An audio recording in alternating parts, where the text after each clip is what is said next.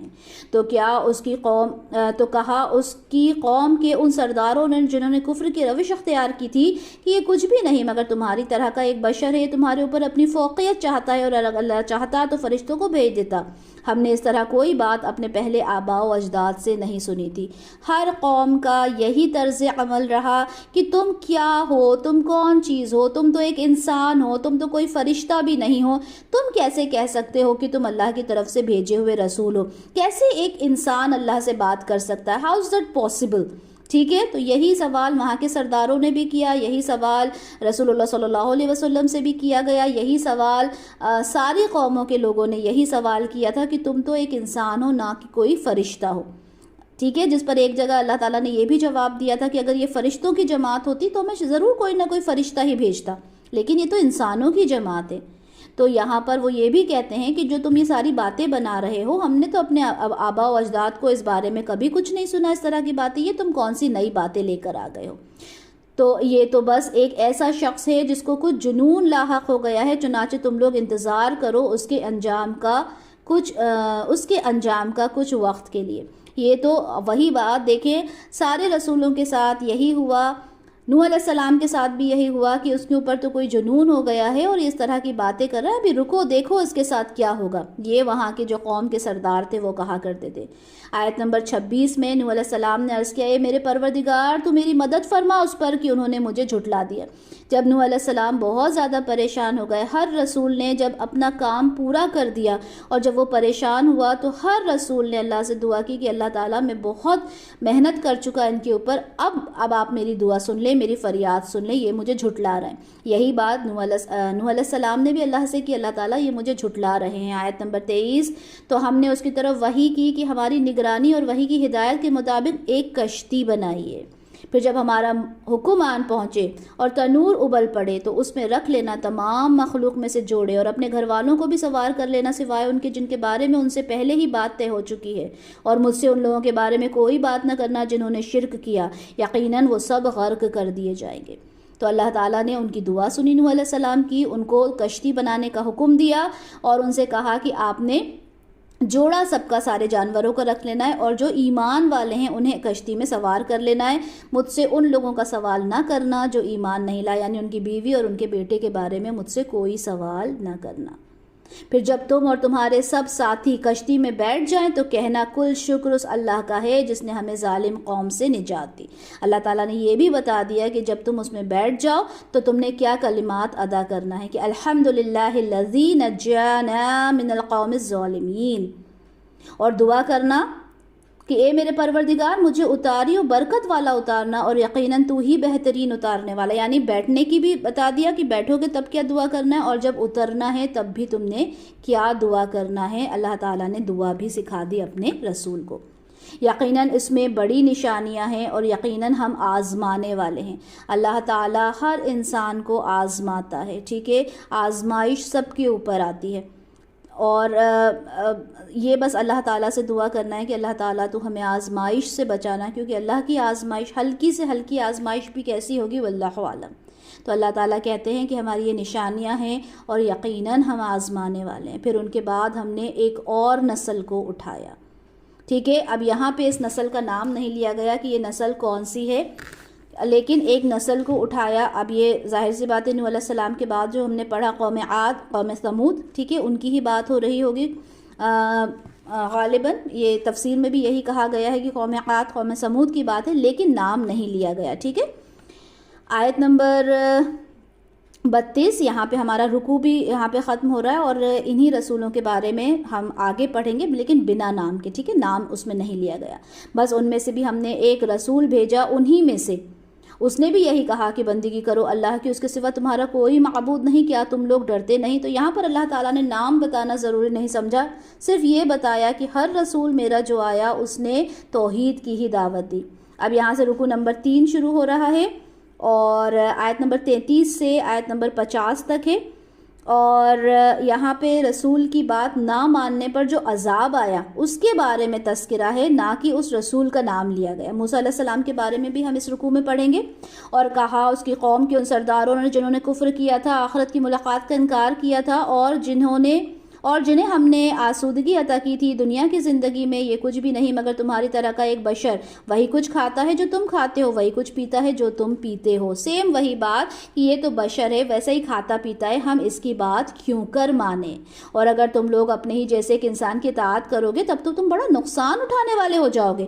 یہ تم نہ تو کوئی سردار ہے قوم کے، اور نہ ہی کوئی یہ کوئی بھی ایسی شخصیت تو نہیں ہے جس کی تم اطاعت کرو، یہ تو ایک نارمل سا انسان ہے، اور اگر تم اس کی اطاعت کرو گے تو تم نقصان اٹھانے والے ہو جاؤ گے۔ کیا وہ تم سے یہ وعدہ کرتا ہے کہ جب تم مر کر مٹی اور ہڈیاں ہو جاؤ گے تو تم پھر سے نکال لیے جاؤ گے؟ ناممکن، بالکل نہیں، یہ بات جس کا تم سے وعدہ کیا جا رہا ہے۔ ظاہر سی بات ہے کہ کسی انسان کو جس کو کچھ بھی نہیں ہے نالج، اگر اسے کوئی بات کہی جائے تو وہ اگر ایمان والا ہے تب تو مان لے گا۔ ہم ایمان والے ہیں الحمدللہ، ہم اس بات کو مانتے ہیں کہ ہم چورا چورا ہو جائیں گے، اس کے بعد بھی ہمیں اٹھا لیا جائے گا۔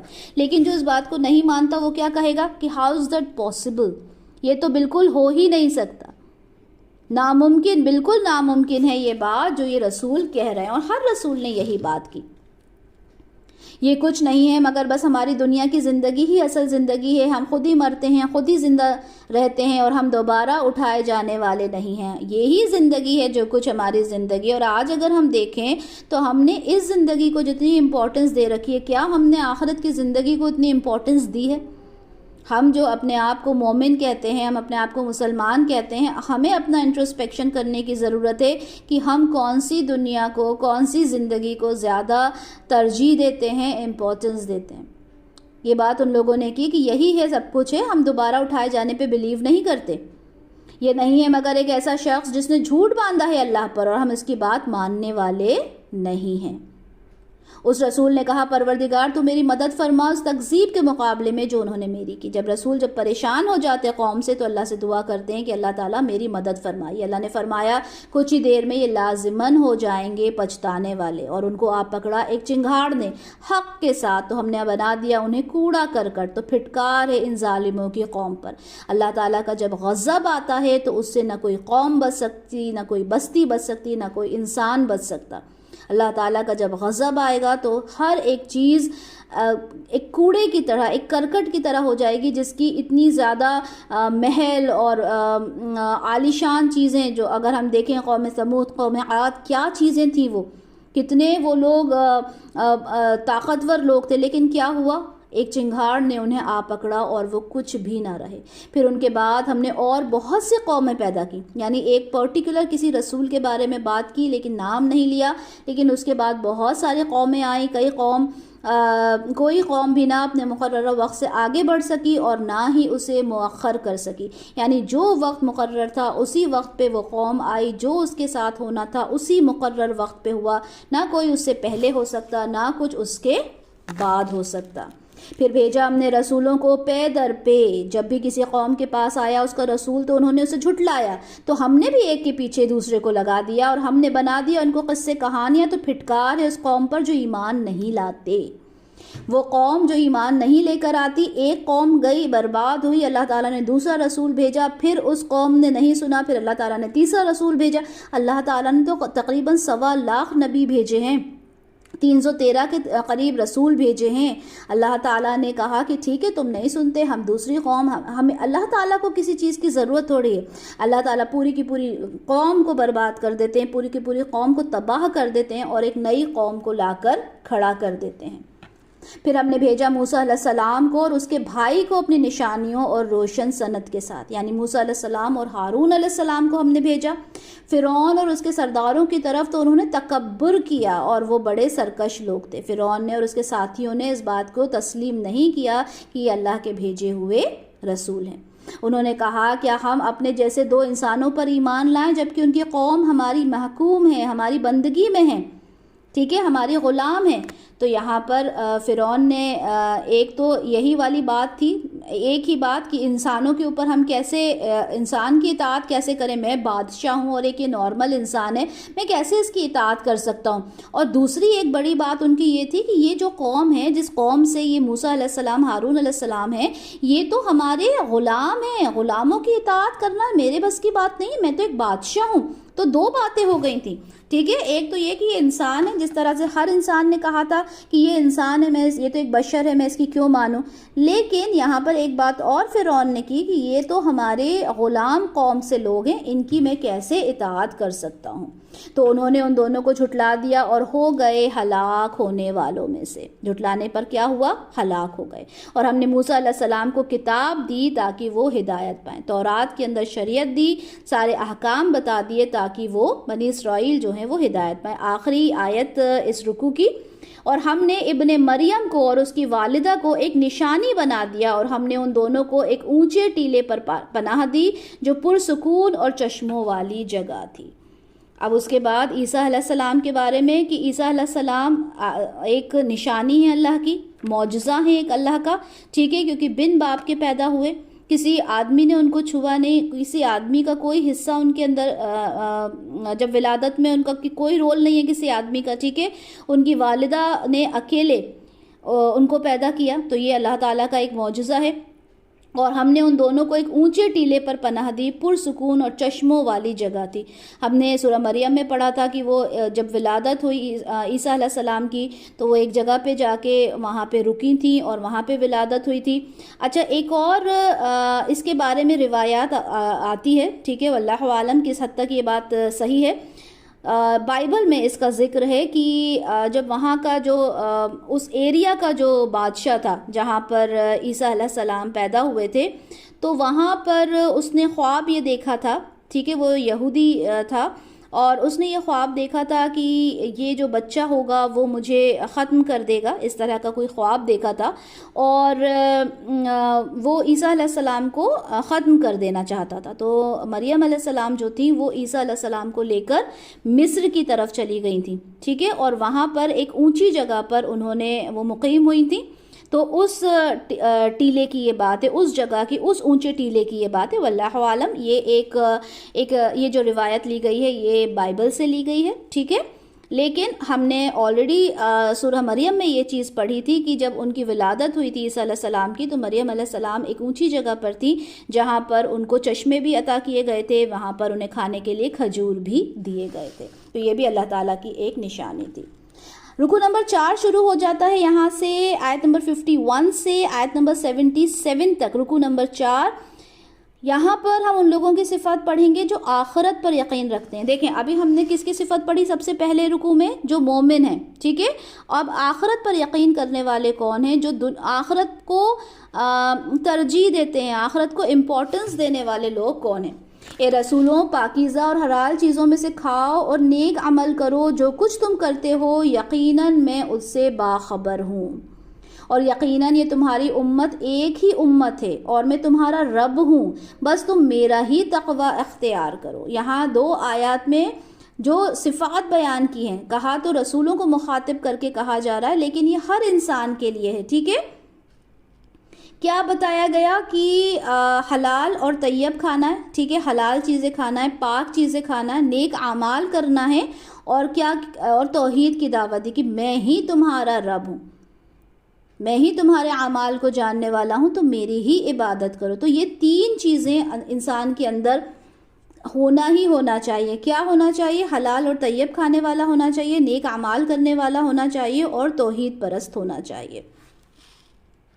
رسولوں کی جو بات آئی یہاں پر دیکھیں، کچھ رسولوں کا ذکر کیا گیا، ٹھیک ہے، اور بہت سارے رسول ہیں جن کے بارے میں ہم نہیں جانتے، جن کا نام بھی ہم نہیں جانتے، اور ایک جگہ یہ بات کہی بھی گئی ہے اللہ کی طرف سے کہ ہم نے وہ رسول بھیجے جن کا ہم اس سے پہلے آپ کے سامنے تذکرہ کر چکے ہیں، اور ہم نے ایسے رسول بھی بھیجے جن کے حالات ہم نے آپ کے سامنے بیان نہیں کیے۔ ہم جانتے ہیں 24-25 رسول ہیں، انبیاء ہیں جن کا ذکر یہاں پر قرآن میں ہمیں ملتا ہے، ٹھیک ہے۔ باقی جو جتنے بھی انبیاء ہیں، جتنے بھی رسول ہیں، ان کے بارے میں ہم نہیں جانتے وہ کون تھے، کہاں تھے، ان کی کیا تعلیم تھی، ان کو صحیفے ملے تھے نہیں، ان کو کتابیں ملی تھیں یا نہیں، ہمیں کچھ بھی نہیں پتہ، ٹھیک ہے.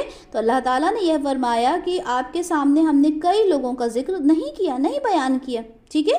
تو یہاں پر ان سارے رسولوں کے بارے میں جتنا بھی بتا دیے ان کے بارے میں بتا کے یہ کہا گیا کہ کیا کام کرنا ہے، کیا نیک عمل کرنا ہے، آپ نے اس چیز پہ فوکس کرنا ہے. ٹھیک ہے. تو 3 چیزوں کے بارے میں یہاں پہ ذکر کیا گیا.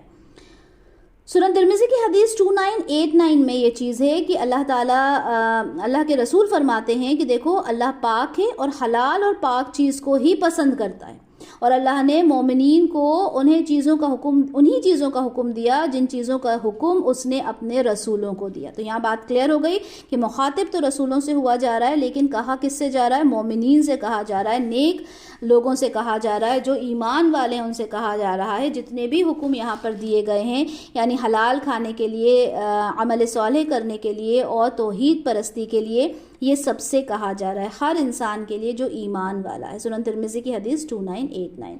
آیت نمبر 53. لیکن لوگوں نے اپنے معاملے کو اپنے درمیان تقسیم کر لیا، ٹکڑے ٹکڑے کر کے، ہر گروہ کے لوگ جو کچھ ان کے پاس ہے ان پر اترا رہے ہیں. لیکن ہوا کیا؟ اتنے رسول آئے، انبیاء آئے، سب آئے، انہوں نے اپنی دعوت دی، ساری چیزیں سمجھائیں، توحید کے بارے میں سمجھایا، پاک ناپاک کا سمجھایا، حلال حرام کا سمجھایا. اس کے باوجود انہوں نے کیا کیا؟ انہوں نے دین کے ٹکڑے کر دیے. کوئی عیسائی بن گیا، کوئی یہودی بن گیا، یہاں تک کہ مسلمان بھی ٹکڑے ٹکڑوں میں ہو گئے، فرقے بن گئے. ٹھیک ہے. کوئی بریلوی ہو گیا، کوئی دیوبندی بن گیا، لیکن جو اصل روح ہے وہ کہاں چلی گئی؟ تو جو کچھ سکھایا تھا ہمارے نبی نے، جو ہمیں سکھا کر گئے، ٹھیک ہے، یا جو پہلے جتنے بھی رسول آئے وہ جو کچھ سکھا کر گئے، وہ تعلیمات تو ایک جگہ رہ گئی. آج انسان کس چیز میں لڑ رہا ہے کہ اچھا رفع الیدین کرنا ہے یا نہیں کرنا، چہرے کا پردہ کرنا ہے یا نہیں کرنا. آج انسان ٹکڑے ٹکڑوں میں بٹ کر رہ گئے. آیت نمبر 54. تو اے نبی صلی اللہ علیہ وسلم آپ انہیں چھوڑ دیجئے ان کی مدہوشی میں ایک وقت تک کے لیے. کیا کہا گیا؟ اچھا چھوڑ دیں، اب ان کو اپنی غفلت میں ہی چھوڑ دیجئے. ٹھیک ہے. یعنی آپ نے اتنا سمجھایا، اتنا ان کو بلایا، آپ کی شخصیت وہ بہت اچھے سے جانتے تھے کہ آپ امین ہیں، آپ صدیق ہیں، آپ کبھی جھوٹ نہیں بولتے، ٹھیک ہے، کوئی بری بات نہیں کرتے. آپ کے اندر اتنی کوالٹیز تھی. کل تک تو وہ آپ کی ہر بات کو مان رہے تھے، لیکن جیسے ہی آپ نے کہا کہ ایک اللہ کو مانو، میں اللہ کا رسول ہوں، تو وہ آپ کی بات کو کیوں نہیں مان رہے؟ تب انہوں نے کیوں آپ کو ایک دم سے جھوٹا قرار کر دیا، جبکہ وہ جانتے ہیں کہ آپ کبھی بھی جھوٹ نہیں بولتے؟ تو اللہ تعالیٰ کیا کہہ رہے ہیں کہ اچھا چھوڑ دیں، انہیں رہنے دیں اپنی غفلت میں، جیسا وہ کر رہے ہیں انہیں کرنے دیں ایک وقت خاص تک کے لیے. ٹھیک ہے. یہاں پر ہرگز یہ نہ سمجھیں کہ رسول اللہ علیہ وسلم کو اللہ تعالیٰ نے تبلیغ کے لیے منع کر دیا، یا یہ کہہ دیا کہ اب تو چھوڑ دیں، اب تو جو ہے ٹھیک ہے، اب یہ جتنا ہونا تھا ہو گیا. نہیں، بلکہ جس غفلت میں وہ ڈوبے ہوئے ہیں ان کو رہنے دیں. وہ خود بخود اپنی چیزوں کو، ایک وقت آئے گا جب وہ ساری چیزوں کو سمجھ جائیں گے. ٹھیک ہے. تو یہاں پر اللہ تعالیٰ کہہ رہے ہیں کہ ایک وقت خاص تک کے لیے انہیں اپنی غفلت میں ہی رہنے دیجیے، اپنی گمراہیوں میں ہی ان کو مگن رہنے دیجیے. یہ غافلوں کو ایک جھنجھوڑنے کا ایک طریقہ ہے کہ چھوڑ دیں انہیں، نہیں سنتے تو نہ سنیں، چھوڑ دیں ان کو ان کے حال پر. کیا وہ سمجھتے ہیں کہ ہم جو انہیں مال اور بیٹوں سے مدد دیے جا رہے ہیں تو ہم ان کی بھلائی کے لیے کوشاں ہیں؟ ایسا ہرگز نہیں. لیکن یہ لوگ جانتے نہیں. جب انسان کے پاس بہت زیادہ مال و دولت ہو، انسان کے بہت سارے بیٹے ہوں، بہت اولادیں ہوں، گاڑیاں ہوں، بنگلے ہوں، ٹھیک ہے، بینک بیلنس ہو، تو انسان کیا سمجھتا ہے کہ مجھے تو اللہ تعالیٰ کی بہت ساری نعمتوں سے نوازا گیا. سورہ کہف میں بھی ہم نے یہ کانورسیشن 2 لوگوں کا پڑھا تھا کہ ایک کہتا ہے کہ میرے پاس سب کچھ ہے، مجھے کیا ضرورت ہے؟ تو اللہ تعالیٰ کہتے ہیں کہ وہ کیا سمجھ رہے ہیں کہ یہ سب ان کی بھلائی کے لیے ہے؟ نہیں. لیکن یہ لوگ جانتے ہی نہیں ہیں، انہیں اس بات کا شعور نہیں ہے. آپ کے پاس جتنا ہوگا نا اتنا ہی آپ حساب کتاب میں لگے رہو گے، اتنا ہی آپ کا حساب کتاب ہوتا رہے گا.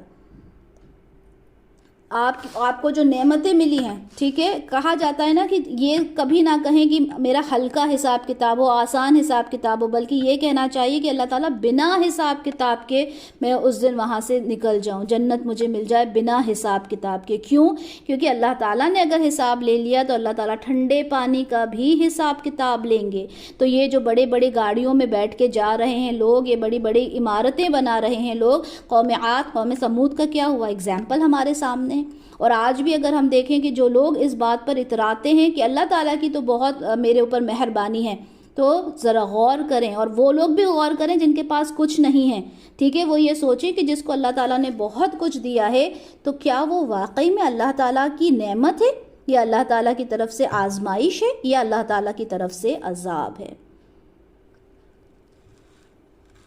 یقیناً وہ لوگ جو اپنے رب کے خوف سے لرزاں اور ترساں رہتے ہیں۔ اچھا، یہاں پہ اب جو بات آ رہی ہے ان لوگوں کے بارے میں آ رہی ہے جو آخرت پہ فکر کرنے والے ہیں، آخرت کی فکر کرنے والے ہیں۔ وہ کون لوگ ہیں؟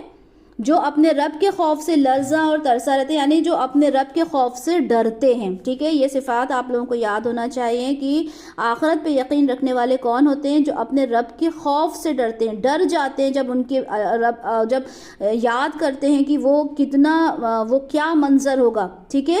اپنے رب کی آیات پر وہ ایمان لاتے ہیں۔ اب جو آیات ہیں اللہ کی، جو نشانیاں ہیں، اس پر ایمان لاتے ہیں۔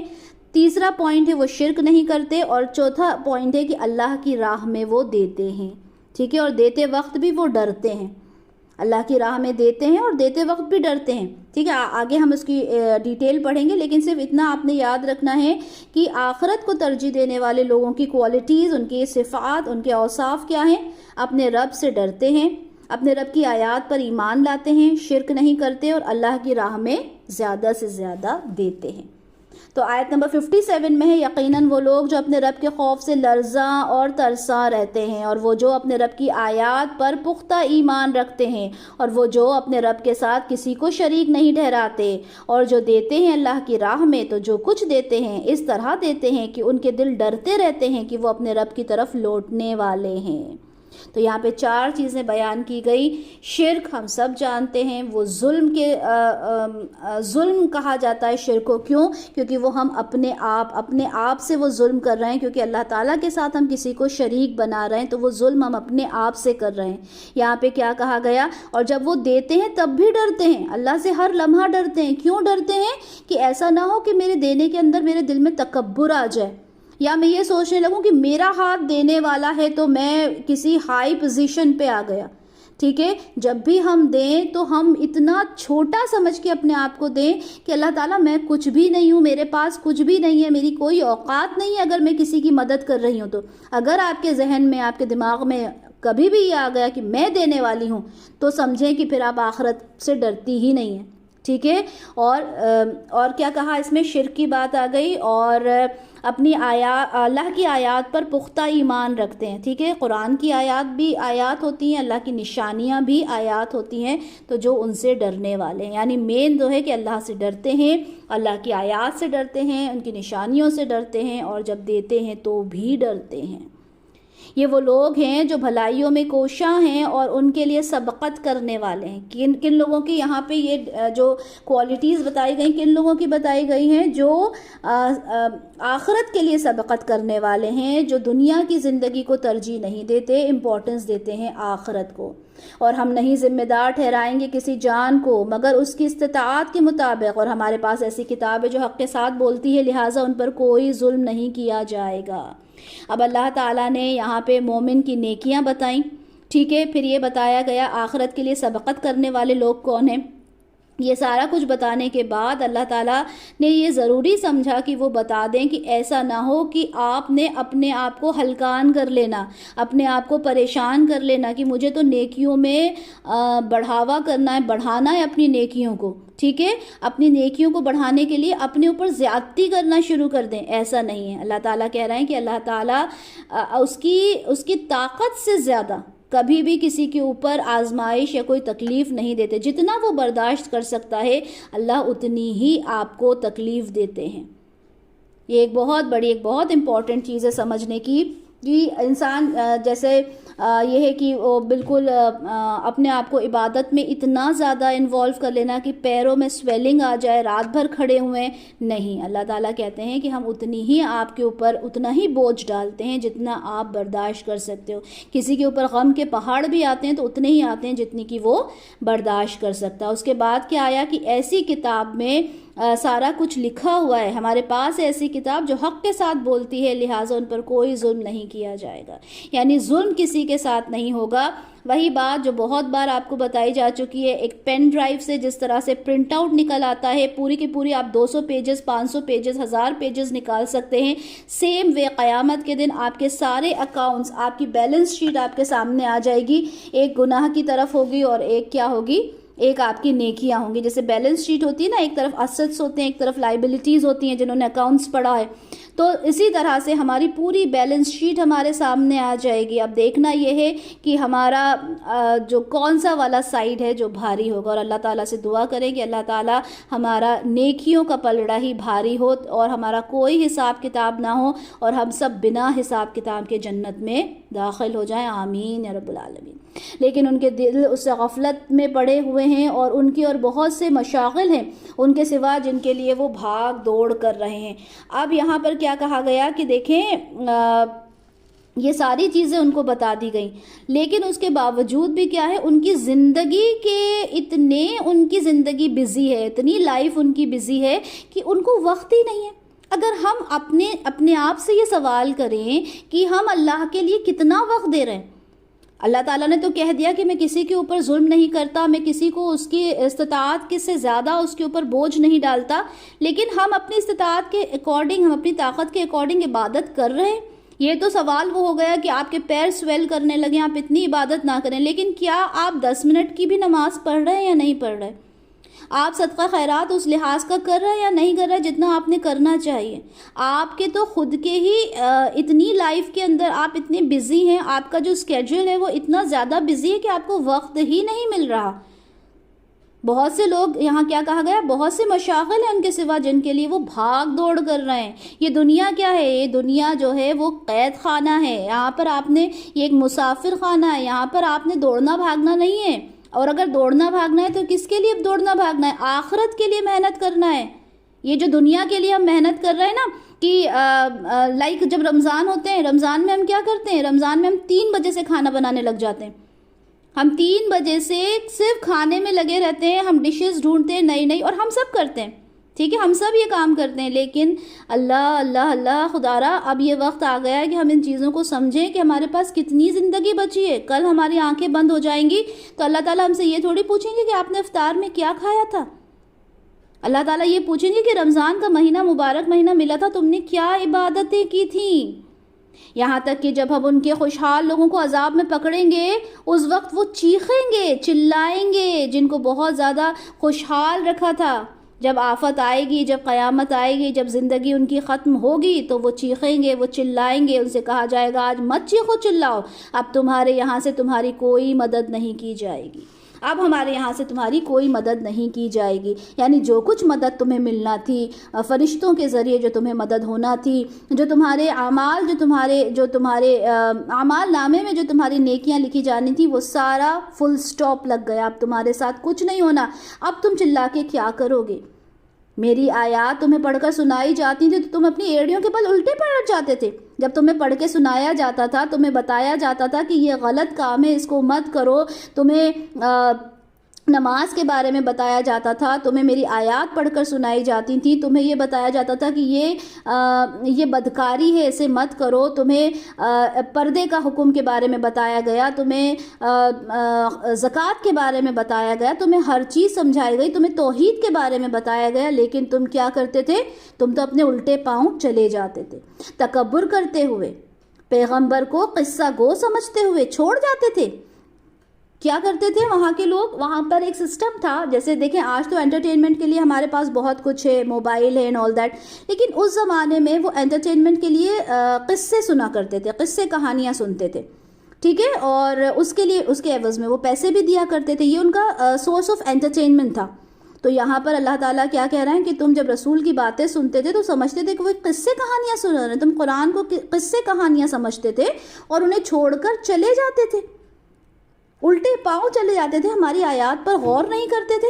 اچھا دیکھیں، اس بات کو بہت غور سے سمجھیں کہ آج جب ہم قرآن کو سمجھتے ہیں ٹھیک ہے، اگر ہم یوسف علیہ السلام کا جو واقعہ ہم پورا پڑھتے ہیں، سنتے ہیں، ہم موسیٰ علیہ السلام کا سنتے ہیں، ہم سلیمان علیہ السلام کا سنتے ہیں، ہم یہ قوموں کا سنتے ہیں، تو ہم نے انہیں ایک سٹوری نہیں سمجھنا کہ یہ وہ ونس اپون اے ٹائم والی سٹوری تھی، ختم ہو گئی، چلیں بھائی اٹھیں.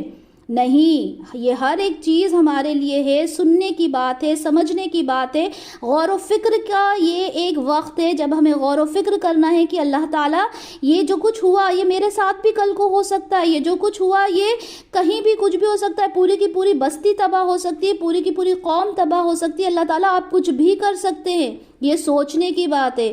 تو یہاں پر اللہ تعالیٰ کیا فرما رہے ہیں؟ آپ تو ان کو قصہ گو سمجھ کے چلے جاتے تھے، تو کیا ان لوگوں نے اس کلام پر غور نہیں کیا؟ یا ان کے پاس کوئی ایسی چیز آ گئی ہے جو ان کے اگلے آباء و اجداد کے پاس نہیں آئی تھی؟ یہاں پر اللہ تعالیٰ سوال کر رہے ہیں ان لوگوں سے، کیا اس کلام پر وہ غور نہیں کرتے؟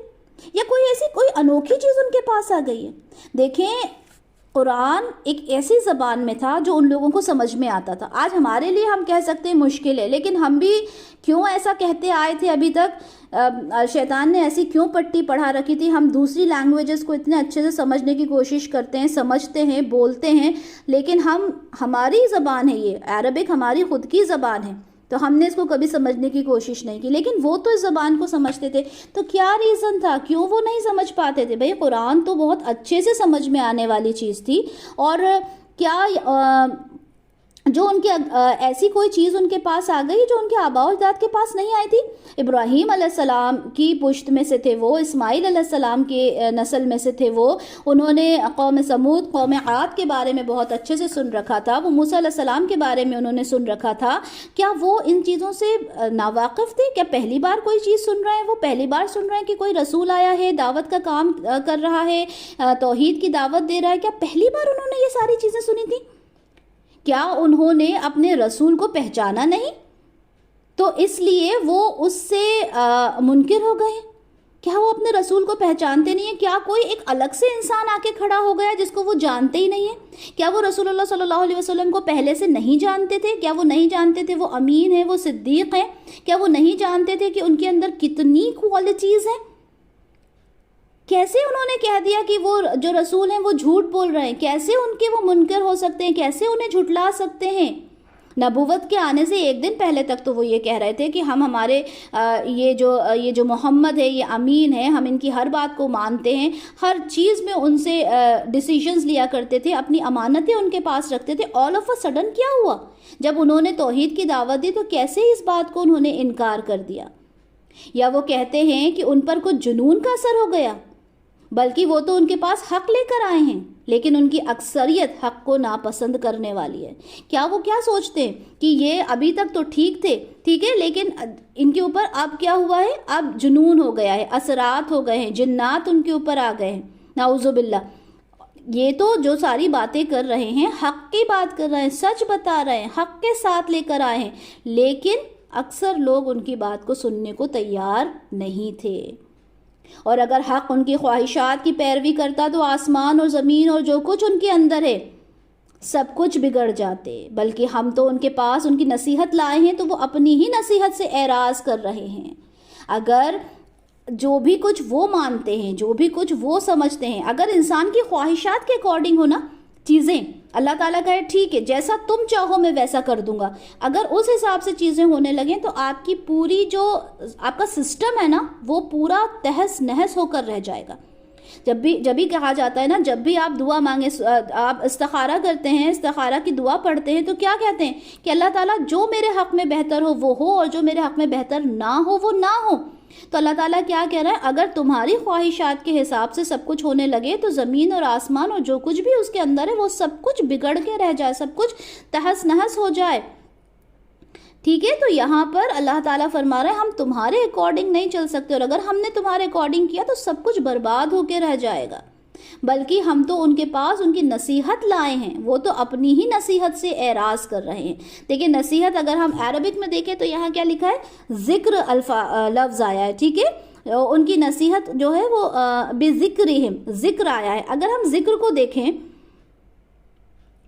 تو ذکر کے 3 معنی ہوتے ہیں یہاں پر. پہلا ہے اس کو لیا جائے گا بیان فطرت کے حساب سے, ٹھیک ہے, یعنی اس کا مطلب یہ ہوگا کہ ہم کسی دوسرے عالم کی باتیں نہیں کر رہے, دوسرے عالم کی باتیں نہیں کر رہے, بلکہ ہم تو ان کی ہی حقیقت, کوئی دوسرا عالم نہیں ہے جس کی ہم بات کر رہے ہیں, ان کی ہی حقیقت ہم ان کے سامنے پیش کر رہے ہیں. یہ جو ذکر کر رہے ہیں, جو اذکار کر رہے ہیں ہم, یہ جو نصیحتیں ہم ان کو دے رہے ہیں, یہ تو انہی کی فطرت کے اکارڈنگ ہم ان سے بات کر رہے ہیں. اور اگر دوسرا ذکر کا میننگ لیا جائے تو نصیحت کے حساب سے, ٹھیک ہے, کہ یعنی جو بھی کچھ ہم انہیں بتا رہے ہیں تو وہ نصیحت ہے ان کے لیے, ہم انہیں سمجھانا چاہ رہے ہیں. اور تیسرا مطلب ہے اس کا شرف و اعزاز, یعنی ہم ان کو اعزاز دے رہے ہیں, ہم ان کو عزت بخش رہے ہیں یہ ساری باتیں بتا کر, ٹھیک ہے. تو یہ 3 مطلب ہم اس سے لے سکتے ہیں. پہلا کیا ہے, ذکر بمانی بیان فطرت, دوسرا ہے ذکر بمانی نصیحت, اور تیسرا ہے شرف و اعزاز, ٹھیک ہے. یہ 3 چیز ہم اس سے لے سکتے ہیں. آیت نمبر 72 دیکھتے ہیں, کیا آپ نے ان سے کوئی اجر مانگ لیا ہے؟ تو آپ صلی اللہ علیہ وسلم کے رب کا اجر بہت بہتر ہے, وہ بہترین رزق دینے والا ہے. اب دیکھیں, کیا وہ آپ سے کوئی رزق مانگ رہے ہیں, کوئی اجرت مانگ رہے ہیں, کوئی آپ سے کوئی اس کے لیے کچھ مانگ رہے ہیں کیا وہ؟ دیکھیں, اب ان سے آپ کہہ رہے ہو کہ وہ ایک قصہ گو ہیں, کبھی آپ کہتے ہو وہ شاعر ہیں, تو اس زمانے میں یہی سورس آف انٹرٹینمنٹ ہوتا تھا, اور جب سورس آف انٹرٹینمنٹ ہوتا تھا اس کو پے بھی کیا جاتا تھا. تو آپ جب ان کو کہہ رہے ہو کہ یہ تو قصے کہانیاں سنانے والے ہیں, یہ تو شاعری کرنے والے ہیں, تو کیا کبھی انہوں نے کہا کہ مجھے اس کے لیے پے کرو؟ کبھی انہوں نے اپنی کوئی فیس بتائی تم کو کہ بھائی میں یہ قصہ سناؤں گا تو مجھ کو یہ فیس چاہیے, یہ میری اجرت ہے؟ کیا کبھی انہوں نے ایسا کہا؟ آپ کے رب کا اجر تو بہت بہتر ہے اور وہ بہترین رزق دینے والا ہے. آپ سے تو کبھی رسول اللہ صلی اللہ علیہ وسلم نے نہیں کہا کہ مجھے اس کی اجرت چاہیے, اور یقیناً آپ انہیں سیدھے راستے کی طرف بلا رہے ہیں. آپ یہ کہانیاں قصے نہیں سنا رہے, آپ تو ان کو سیدھے راستے کی طرف بلا رہے ہیں. مگر جو لوگ آخرت کو نہیں مانتے وہ راہ راستے ہٹ کر چلنا چاہتے ہیں. جو نہیں مانتا, آج بھی جو انسان نہیں مانتا وہ نہیں مانتا, اپنی ضد پہ اڑا ہوا ہے, وہ اللہ رسول کو نہیں ماننا, اس کو نہیں مانے گا. کیا اللہ کو نہیں جانتے؟ جو آج ہو رہا ہے دنیا میں ہم دیکھ رہے ہیں, کیا وہ اللہ کو نہیں جانتے؟ ان کی کتاب بھی تو وہی ہے جو ہماری کتاب ہے, ان کے رسول بھی تو وہی ہیں جو ہمارے رسول ہیں. اور دیکھیں آج ہمارے بھائیوں کے ساتھ, ہماری بہنوں کے ساتھ کیا ہو رہا ہے, دل لرز جاتا ہے, کانپ جاتا ہے کہ یہ اللہ یہ کیا ہو رہا ہے. چھوٹے چھوٹے بچے کس طرح سے اس دنیا سے رخصت ہو رہے ہیں, کس طرح سے خون ہو رہا ہے, ہر جگہ ویڈیوز دیکھتے ہیں, ہمارا دل لرز جاتا ہے. تو کیا ان کو پتہ نہیں ہے, کیا انہیں معلوم نہیں ہے کہ اللہ تعالیٰ کا جب عذاب آتا ہے تو کیسا آئے گا؟ کیا وہ جانتے نہیں ہیں؟ سب جانتے ہیں, لیکن آنکھوں پر پٹی بندھی ہوئی ہے ان کی. اور اگر ہم ان پر رحم فرمائیں اور ان کو جو تکلیف ہے وہ دفع بھی کر دیں تو ضرور وہ بڑھتے چلے جائیں گے اپنی سرکشی میں اندھے ہو کر. یہ قریش جو مکہ کے جو لوگ تھے, جو کفار تھے, ان کے بارے میں بات ہو رہی ہے. اگر ہم ان پر رحم فرما دیں اور جو تکلیف ان پر آئی اسے دور بھی کر دیں تو وہ اپنی سرکشی میں اندھے ہو کر آگے بڑھتے ہی جائیں گے.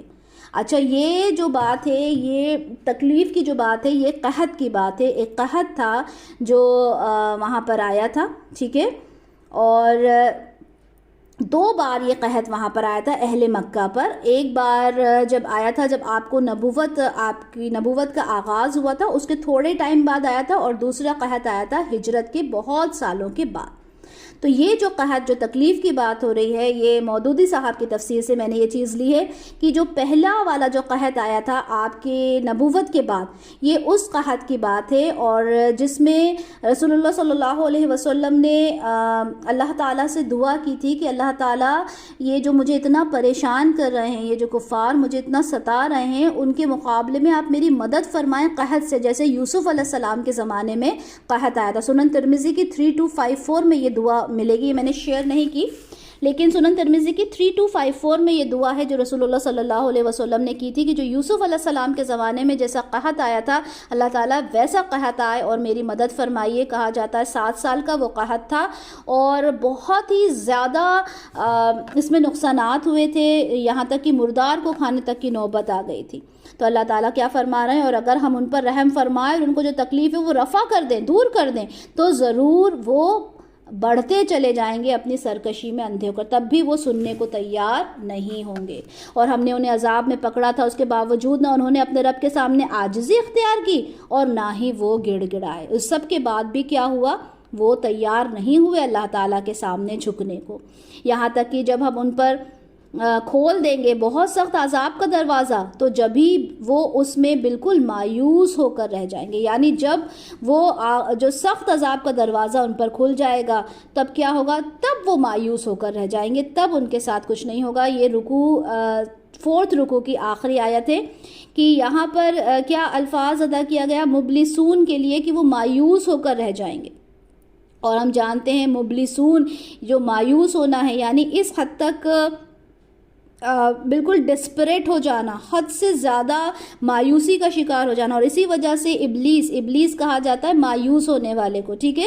تو جب اللہ تعالیٰ کا عذاب، سخت عذاب آئے گا تو وہ مایوس ہو کر رہ جائیں گے۔ رکوع نمبر 5 آیت نمبر 78 سے آیت نمبر 92 تک ہے۔ اور وہی ہے جس نے تمہارے لیے بنائے ہیں کان، آنکھیں اور عقل، بہت کم ہیں جو تم شکر ادا کرتے ہو۔ یہاں پر اس رکوع کے اندر اللہ نے ایسے سوال کیے ہیں جو آپ کے ضمیر کو ہلا دیں گے، ٹھیک ہے؟ ضمیر کو ہلا دینے والے سوالات ہیں جو اس رکوع میں ہم دیکھیں گے کہ دیکھو تمہیں جو یہ کان، آنکھ، یہ دل، دماغ تم کو دیا گیا ہے تو تم اس سے کیا کام لیتے ہو؟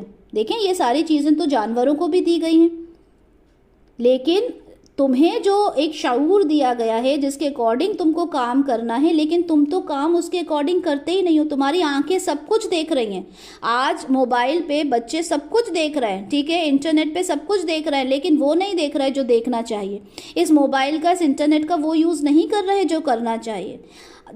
دماغ ہے، دماغ آج کل بچوں کے پاس کتنا ہے، آج کل جو سٹڈیز ہیں بچوں کی وہ کتنی ہائی ہو گئی ہیں، ہائی لیول کی ہو گئی ہیں، اور ہم خوش ہوتے ہیں کہ ہمارا بچے کی سٹڈیز دیکھیں، لیکن کیا وہی دماغ ہم بچے کو تربیت کے لیے دے رہے ہیں؟ یہ تربیت ہم یہ سٹڈیز ہم سکھا رہے ہیں بچے کو کہ بیٹا آپ دیکھو، آپ قرآن کی تفسیر آج سے ہی سیکھنا شروع کر دو، کیونکہ آپ اتنی موٹی موٹی میتھس کی بک پڑھتے ہو، اتنی موٹی موٹی فزکس کیمسٹری پڑھتے ہو، تو کیا اس قرآن کو آپ نے سمجھنا شروع کر دیا یا ہم نے کروانا شروع کر دیا اپنی اولادوں کو؟ ٹھیک ہے؟ اور یہ جو دماغ، یہ جو عقل اور یہ جو کان ہے، یہ کان میوزک سنتے ہیں، ٹھیک ہے؟ یہ فحش باتیں سنتے ہیں، لیکن کیا اللہ کا کلام سننے کو تیار ہیں؟ تو کیا ہم ان ساری چیزوں کو سمجھ رہے ہیں یا نہیں سمجھ رہے؟ اور وہی ہے جس نے زمین میں تمہیں پھیلا دیا اور پھر اسی کی طرف تم سب کچھ جمع کر دیے جاؤ گے۔ یہ سب سے بڑی سچائی ہے۔ اور وہی ہے جو زندہ رکھتا ہے اور موت دیتا ہے، اور اسی کا کام ہے دن رات کو بدلنا۔ تو کیا تم عقل سے کام نہیں لیتے؟ آیت نمبر 80 ہے یہ، ٹھیک ہے؟ آیت نمبر 80 میں کیا فرمایا گیا کہ اللہ ہی تو ہے جو زندگی دیتا ہے، اللہ ہی تو ہے جو موت دیتا ہے، وہی دن میں رات کو رات، رات کو دن میں بدلتا ہے۔ اللہ تعالیٰ کی قدرت ہے، ہمیں ضرورت ہے کہ ہم غور و فکر کریں۔ بلکہ انہوں نے بھی وہی کہا جو ان سے پہلے لوگوں نے کہا تھا۔ انہوں نے کہا تھا کیا جب ہم مر جائیں گے اور مٹی ہو جائیں گے اور ہماری ہڈیاں رہ جائیں گی تو کیا ہمیں پھر اٹھا لیا جائے گا؟ اسی کی دھمکی ہمیں دی جا رہی ہے، اور اس سے پہلے ہمارے آباء و اجداد کو بھی دی گئی تھی۔ یہ کچھ بھی نہیں ہے مگر قصے ہیں اگلے لوگوں کے۔ وہ کیا کہہ رہے ہیں کہ اچھا ہم مر جائیں گے تو ہم چورا چورا ہو جائیں گے، ہم پھر سے اٹھا لیے جائیں گے۔ ایسا کچھ بھی نہیں ہونا۔ کیا ہمارے آباء و اجداد ہمارے سامنے آ کر کھڑے ہو گئے؟ کہاں ہیں وہ تو مر گئے، چورا چورا ہو گئے، اب کہاں ہمارے سامنے آ رہا ہے؟ یہ تو سب تم فضول کی باتیں کر رہے ہو، ایسا کچھ بھی نہیں ہونا۔ یہ اس طرح کے جواب دیا کرتے تھے۔ آپ صلی اللہ علیہ وسلم ان سے پوچھئے کہ یہ زمین اور جو اس میں ہے سب کس کے ہیں؟ اگر تم جانتے ہو تو بتاؤ، یہ زمین اور آسمان کس کا ہے؟ اچھا دیکھیں، جو قریش کے جو لوگ تھے، جو بھلے ہی وہ کفار تھے، شرک میں مشرک تھے، ٹھیک ہے، لیکن وہ ایک اللہ کی ذات کو ماننے والے تھے کہ ایک چیز ہے اللہ، ٹھیک ہے، ایک اللہ کی ذات ہے، وہ مانتے تھے اس چیز کو۔ تو یہاں پر سوال کرنے کے لیے کیا کہا گیا کہ جو زمین ہے اور جو کچھ اس میں ہے وہ سب کس کا ہے بتاؤ؟ وہ کہیں گے اللہ کا ہے۔ آپ صلی اللہ علیہ وسلم سے کہیے تو کیا تم غور نہیں کرتے؟ آپ ان سے پوچھئے کہ ساتوں آسمانوں کا اور عرش عظیم کا مالک کون ہے؟ وہ کہیں گے یہ سب کچھ اللہ کا ہے۔ آپ کہیے تو کیا تم اللہ سے ڈرتے نہیں ہو؟ ان سے یہ بھی پوچھئے کہ کون ہے وہ جس کے ہاتھ میں اختیار ہے ہر چیز کا، اور جو پناہ دیتا ہے اور جس کے مقابلے میں کسی کو پناہ نہیں دی جاتی۔ اگر تم جانتے ہو تو بتاؤ. اب یہاں پہ سوال کیے جا رہے ہیں, ٹھیک ہے, اگر جانتے ہو تو بتاؤ کس کے ہاتھ میں اختیارات ہیں ہر چیز کے, کون ہے جو پناہ دیتا ہے اور کسی اور کی پناہ جس کے مقابلے میں نہیں دی جا سکتی. وہ کہیں گے کہ یہ شان تو صرف اللہ کی ہے. آپ کہیے کہ پھر کہاں سے تم پر جادو ہو جاتا ہے جب تم یہ ساری چیزیں مانتے ہو, جانتے ہو, پھر کیوں تم اس طرح کی باتیں کرتے ہو؟ کون سے شرک میں تم چلے جاتے ہو جب تم یہ ساری چیزوں کو جانتے ہو؟ کون سا جادو ہے جو تم پر ہو جاتا ہے؟ بلکہ ہم تو ان کے پاس حق لے کر آئے ہیں, لیکن یہ یقیناً جھوٹے ہیں. ہم ان کے پاس حق لے کر آئے ہیں, سچی بات لے کر آئے ہیں, ہم انہیں سمجھا رہے ہیں. اللہ نے ہرگز کسی کو اپنی اولاد نہیں بنایا اور نہ ہی اس کے ساتھ اور کوئی معبود ہے. اگر ایسا ہوتا تب تو ہر معبود اپنی مخلوق کو لے کر الگ ہو جاتا اور ان میں سے ایک دوسرے پر چڑھائی کر دیتا. اللہ پاک ہے اس سے جو یہ بیان کر رہے ہیں. اللہ تعالیٰ کی کوئی اولاد نہیں ہے. یہ جو کہتے تھے کہ یہ جو فرشتوں کو کہتے تھے کہ اللہ کی بیٹیاں ہیں, یہ بالکل بھی سچ نہیں ہے. یہ جو عزیر علیہ السلام کو اللہ کا بیٹا بنا دیا, یہ بالکل بھی صحیح نہیں ہے. یہ جو عیسیٰ علیہ السلام کو اللہ کا بیٹا بنا دیا, یہ ساری باتیں سراسر غلط ہیں, کیونکہ یہاں پر اللہ تعالیٰ کیا فرما رہے ہیں کہ اللہ تعالیٰ کے کوئی اولاد نہیں ہے اور نہ ہی کوئی دوسرا معبود ہے. اب آپ یہ سوچیں, اگر ایک اتھارٹی اگر بہت سارے لوگوں کو دے دی جائے تو کیا ہوگا؟ پورا وہاں پہ چیزیں مس مینیج ہو جائیں گی. ایک کچھ کہے گا, دوسرا کچھ کہے گا, تیسرا کچھ کہے گا. جب ایک انسان کے پاس اتھارٹی ہوتی ہے, وہی سب کچھ کرنے والا ہوتا ہے, تو کیا ہوتا ہے؟ وہ اپنے اکارڈنگ کرتا ہے. اگر 10 معبود ہوں گے, 10 الہ ہوں گے, تو کیا ہوگا؟ ایک کہے گا کہ سورج کو 6 بجے اگانا ہے, دوسرا کہے گا 7 بجے, تیسرا کہے گا نہیں 6:30 پر. لیکن کیا ایسا ہوتا ہے؟ غور تو کرو, ان باتوں پہ سوچو تو کہ جو تم نے شریک بنا رکھے ہیں, اگر ایسا ہوتا تو وہ تو سب ایک دوسرے پر چڑھائی کرتے. وہ کہتے میری بات کو مانو, دوسرا کہتا میری بات کو مانو. تو اللہ پاک ہے اس سے جو کچھ یہ بیان کر رہے ہیں. وہ جاننے والا ہے ہر غیب کا, ہر ظاہر کا, چنانچہ وہ بہت بلند ہے اس شرک سے جو یہ لوگ کر رہے ہیں, جو شرک بنا رہے ہیں. اللہ تعالیٰ ان سب سے بہت دور ہے. رکو نمبر 6, آیت نمبر 93 سے آیت نمبر 118 تک ہے. یہ ہمارا آخری رکوع ہے, ٹھیک ہے. اور یہاں پر ہم دیکھیں گے کہ رسول اللہ صلی اللہ علیہ وسلم کی دعا انہوں نے کیا مانگی تھی, اور شیطان سے پناہ طلب کرنے کی, حساب کے دن کی ہولناکیاں یہاں ہم دیکھیں گے. یہاں پر کیا فرمایا گیا کہ اے نبی صلی اللہ علیہ وسلم, آپ دعا کیجئے کہ اے میرے پروردگار, اگر تو مجھے وہ عذاب دکھائے جس کی انہیں دھمکی دی جا رہی ہے, تو پروردگار مجھے ان ظالم لوگوں میں شمار نہ کرنا. یہاں پر رسول اللہ صلی اللہ علیہ وسلم کیا فرما رہے ہیں کہ اللہ تعالیٰ جس عذاب کے لیے یہ لوگ کہتے ہیں کہ وہ عذاب آ جائے, اور آپ کہہ رہے ہیں کہ وہ عذاب دے دیا جائے گا ان کو, اللہ تعالیٰ اگر ایسا ہو تو مجھے ان میں شامل نہ کرنا. اب ظاہر سی بات ہے, ہم سب جانتے ہیں یہ بات کہ وہ اللہ کے رسول ہیں, اللہ کے محبوب بندے ہیں, ان کے اوپر وہ ظلم نہیں ہوگا, ٹھیک ہے. وہ جب عذاب آئے گا وہ ان کے اوپر نہیں آئے گا. لیکن یہ الفاظ یہاں پہ بتا کے, یہ آیت یہاں پہ رکھ کر کیا کہا گیا, یہ سمجھایا گیا کہ دیکھیں وہ ہولناکیاں, وہ عذاب کتنے سخت ہوں گے کہ رسول اللہ صلی اللہ علیہ وسلم اس سے پناہ مانگ رہے ہیں کہ اللہ تعالیٰ ان ساری چیزوں سے آپ مجھے دور رکھیے گا. وہ کیا عذاب ہوگا, وہ کیا منظر ہوگا, اللہ تعالیٰ مجھے آپ ان ساری چیزوں سے دور رکھیے گا. آیت نمبر 95, اور یقیناً ہم آپ کو وہ دکھا دینے پر قادر ہیں جس عذاب کی ہم ان کو دھمکی دے رہے ہیں. ہم جس چیز کی دھمکی انہیں دے رہے ہیں کہ تم بالکل چورا چورا ہو جاؤ گے, زمین پلٹ دی جائے گی, اور آخرت کی جتنی بھی ہم وعید کر رہے ہیں, کوئی بڑی بات نہیں ہے کہ وہ ہم آپ کے سامنے ہی دکھا دیں. آپ مقابلہ کیجئے برائی کا اچھائی کے ساتھ. ہم خوب جانتے ہیں ان باتوں کو جو یہ لوگ بنا رہے ہیں. ہم جو چاہیں کر سکتے ہیں, ہم چاہیں تو آج ہی قیامت لے کر آ جائیں, لیکن اللہ تعالیٰ اس کے بعد کیا کہہ رہے ہیں کہ آپ مقابلہ کیجئے برائی کا.